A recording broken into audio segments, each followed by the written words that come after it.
Assalamualaikum warahmatullahi ta'ala wabarakatuh. Right now we are here on the awarding. One of the exhibitor is the Duran Pearl, no other than Sister Assalamualaikum. Yeah, can I get your name? Naj Yusuf from Duran Pearl. Yeah, this all your creation. It's all my designs. It's all my designs. This is your creation. Yeah. And I made a background for the Miss Earth Canada. For the Queen. Yeah. Everything is handmade.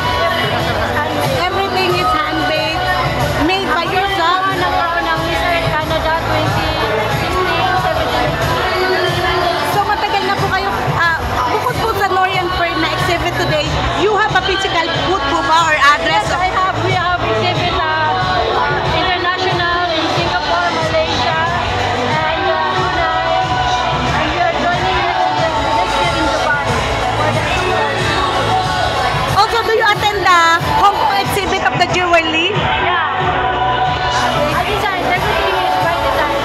Yeah. And your message for being an inspiration on your, especially those crafts are very creative, your design. And we have also the clutch bags. Part of the culture. This is from Marawi City, Lanao del Sur. You're Maranao. You're Maranao. Right. Yeah.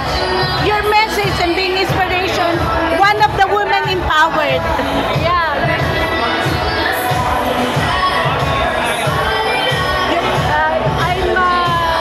I'm inspiring all the young generations now.